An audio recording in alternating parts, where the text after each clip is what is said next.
Welcome. Today we have a very unique guest. We have the president of the National Association of Financial Advisors, one of the oldest and largest professional association for people in the insurance and investment world. It's Juli McNeely, and it's kind of unique because this year they celebrated their 125th anniversary, and Juli is their first woman president. Welcome, Juli. Thank you very much, Jim. I'm glad to be here with you. Well, we're going to talk about a subject today that I know as a parent of millennials, I keep shaking my head. The communication gap between the people my age, my parents' age, and the millennials, it's very difficult. They're very efficient on the technology. They're constantly texting each other. I don't think anybody talks to each other anymore. And I know from talking to a lot of my clients that have millennial children, we're all frustrated. And I don't know if that's something that's always been between the generations, but I know it's something that I definitely have witnessed firsthand. And I heard you speak recently at one of the local NAFA chapters, which happens to be our mutual home state of Wisconsin, and you talked about bridging this gap, especially when it comes to financial services and helping these young people get started on the right foot. So tell us, how does us as advisors work with millennials? How do millennials work with advisors? How do we bridge this communication gap? Is definitely a different way that they communicate. Millennials, for those of you who don't know, are about 18 to 33 years old right now. I happen to be in the Gen X generation. I talk to millennials all the time, primarily in my role at NAFA, and I will tell you that they communicate in a very different way. They don't like to use the phone. They prefer texting. In most cases, that's their preferred way to communicate. And their second most preferred way to communicate is email. But that is even something that, for millennials, is sort of disappearing. They prefer short sound bites, and so that's why texting has become such an important thing for them. Snapchat, Twitter, different ways that they can communicate in very quick ways. So it's not necessarily a bad thing. It's just a different way of communicating. So truly, as advisors, and even for some of you parents out there that are trying to figure out how to communicate with your millennial children, you do have to try to figure out how to meet them where they're at. And if they prefer to communicate in a text versus in person or over the phone, then let's try to meet them where they're at. I shared an example of my father who is not a very technological person, and I prefer text in many cases because I'm just a busy person. And so he's figured out that the best way to get a hold of me is to text me and say, I'd like to talk to you today. What time is good? And then we can set a time to actually have a phone conversation, which is a very big stretch for him, but it works much better for me, and it leads him to be a lot less frustrated because now we have a scheduled time to talk. Now, when I put this into the planning process, whether it's getting the right insurance, getting the right investment setup, whatever it might be, as an advisor, one thing I find is when I deal with a lot of millennials, their financial literacy rate is almost scary for me because they've been used to a lot of things growing up that I think makes it more challenging for them to be financially sound. So I look at things like they get participation awards, everything's kind of organized for them, and a lot of times with this short soundbite stuff, it's hard to get some meaningful education when it's done by 25 or 50 word text. And I know in the process that we go through with clients when we're asking them, what are your goals, what are your dreams, what's your income, what's your debt, what's your this, and to go through that whole getting to understand where they're at, where they want to be, and coming up with how to start a plan for them. You just can't do that texting. So how do you, as a millennial that might be listening, and they're probably not, but as a parent that wants to see their kids get on the right foot, what are the steps that should be taken to break through when it comes to such an important thing like their financial health? You have a couple good points there, Jim. I think that we have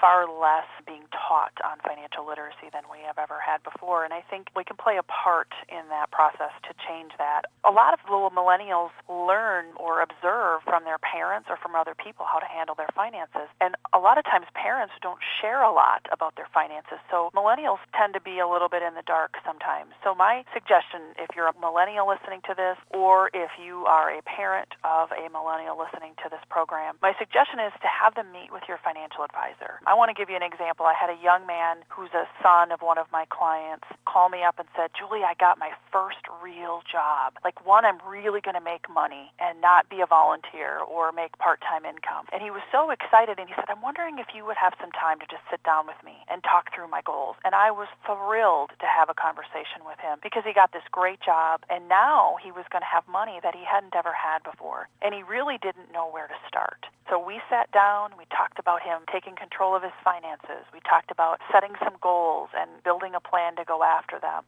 We talked about learning from the experience that you have along the way and from those around you. We talked about spending less than you earn. We talked about checking in on your progress. But we ended up setting some really great goals for him. He needed to build an emergency fund. He wanted to start saving for a house. And he also had retirement on the brain. And I was applauding him along the way. And the last piece we really spent some time talking about was his student loan debt. And truthfully, when you graduate from college, most graduates now are graduating with a significant amount of student loan debt. And they're trying to figure out what they should pay off, how quickly they should pay it off. And we had a conversation regarding good debt and bad debt. And so it ended up being this great conversation, and we built a strong foundation for this individual. And I anticipate that he'll be back meeting with me in the next year or two with a check-in, and we're going to be able to continue to plan and go after the goals that he set. That's just incredible, Julie, because if you look at a 30-year career, and I've heard some people bring this up, man, it hit me like a ton of bricks. How many paychecks are you going to get in a career? If you look at 30 years, if you're paid monthly, that's 480 checks, right? Mm-hmm. And when you start thinking 10 years down the road and all of a sudden you're down to 360 checks. And too many people push off getting started. And the starting point is probably the most important thing when it comes to financial security. I look at the things like insurance, disability income insurance. We look at life insurance and some of these things that protect us and protect our families from life tragedies. Well, if we wait till we're 40 or 50 and just kind of roll the dice already, we've got a problem for our family if something does happen. But now if we wait to purchase those things, a lot of times it's just completely unaffordable. Where you do it while you're in your 20-something, it's very inexpensive and you have a decent job, you can really protect yourself and your family. Then you look at investments, the compounding impact, the difference that people might have by just waiting 10 years could mean half as much money or a third as much money at retirement because they have those first early years are the ones that are going to compound the most. And I remember Einstein talking about the miracle of compound interest. Well, if people just take the time, there's plenty of tools available online, plug in some numbers and see what the difference is waiting 5 years, 10 years, 15 years. Because if you're putting away a couple grand a year, if you got a year to go, it's about a couple grand. But if you start a couple grand a year when you're in your 20s and you fast forward to your 60s, I know most people would probably be pretty surprised at just how much that can grow. So take advantage of plugging in some numbers and see what happens. And as parents or as grandparents, I've sat down with many young folks. I have the grandparents bring their grandkids in or the parents bring their kids in. And they're just, to see their eyes open up because they're not getting taught these basic fundamentals in the school. They need to understand that because if they just keep going thinking, well, as long as I got a piece of plastic, everything's magically paid for, someday that catches up. Absolutely. The other thing that you mentioned was getting started early, both on investments and on your insurance, and that is so important. This particular individual that I referred to earlier brought in his employee handbook. He had no idea how to decipher the benefits that he had in this newfound job that he had. And so we sat down and we went through them, and I explained to him what he had, and we were able to look at where we needed to fill the gaps and take care of that. And I think a lot of people are uncertain about what's being provided by their employer, and if they can have someone to dialogue with about that, that's a really important thing, especially if it's your first job and you're not used to having a benefit package at all. And so I would also say, Jim, I think it's really important for the millennial to find an advisor who really wants to help them learn. A lot of times it's really just an education process. And then I think secondly, even probably more critical, is find an advisor to work with that's going to hold you accountable, who's going to check in with you periodically and ask how that emergency fund is coming, whether or not they've got their 401k set up, and if they could share their progress on how they're doing with their 401k savings. Those are all really important pieces to do a check-in on. And then I also think finding an advisor who likes to communicate the way you do. You've got to have someone you feel comfortable with, either just talking face-to-face, but if need be, communicating in text or email as well. So there's so many, I think, positive things out there for a millennial to look to an advisor for. I just hope that more millennials do it because, as you said, the time to start is now. It certainly is to your benefit to really start early. You will be pleasantly surprised down the road if you got a good start on your savings and your goals. We're going to take a short break, and we come back. Maybe we can talk about some resources that we can send the millennials to at least get started and start that educational process and where they might go to help find an advisor. Please stay tuned. Having a conversation with your child is like putting money in the bank.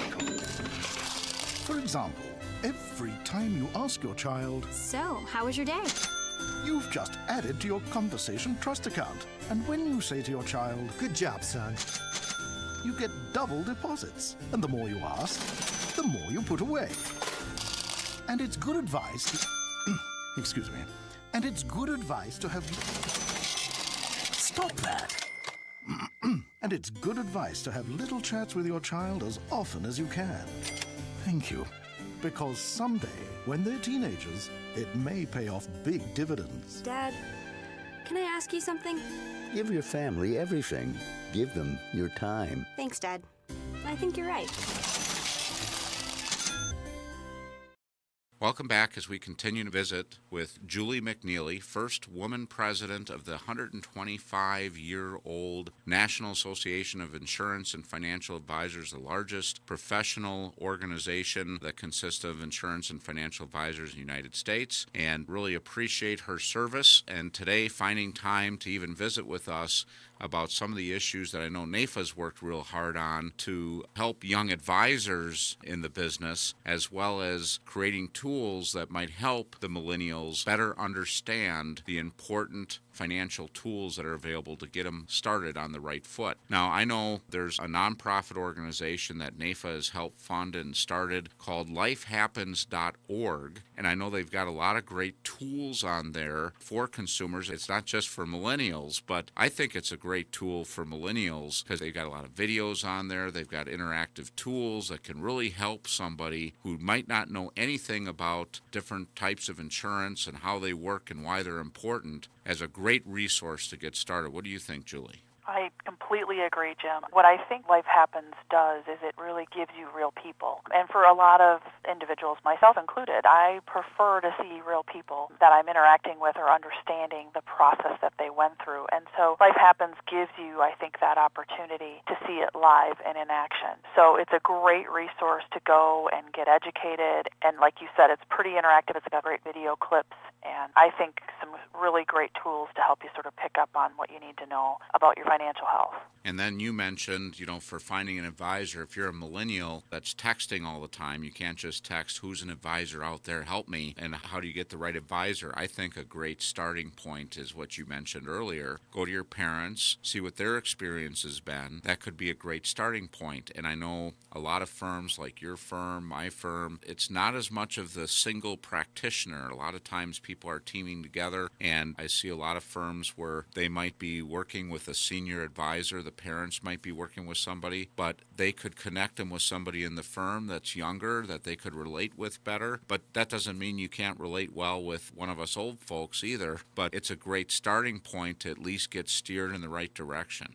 Absolutely. That's how I started, Jim, when I started working with my father, and he worked with the grandparents and the parents, and I started working with the children and the grandchildren. So it's been a great way for me to connect with people sort of in my age category, and I've continued to build our firm to have younger advisors as well for that very reason. So I think the critical thing is you can connect with an advisor no matter the age of the advisor, but you got to find the right person that you click with, and that's key. I always tell people, don't go it alone. How you're getting this program program is being distributed by insurance and investment professionals. You might want to check with them. Again, there are so many tools, and I'm a huge fan of lifehappens.org. I put their public service announcements on here all the time because of those tools that they have. I know a lot of people are really intimidated, especially the millennials, actually getting together face-to-face with somebody. They're very reluctant to do that, but it's not like you have to get together every day. But I will say it is something, certain information can be done electronically, and getting people up to speed. Lifehappens.org has a great foundation of information available to help you get started. But at the end of the day, you want to have some dialogue with a professional, just like going to the doctor. I mean, if your head hurts and you put out there, my head hurts, what's the problem? What medication should I get? You might get misdiagnosed. But if you have a chance to answer questions, and I find going through that discovery process with clients at any age, having someone who's an experienced professional that can ask all the right questions, there might be things you don't even think about that they might be able to help you uncover to make sure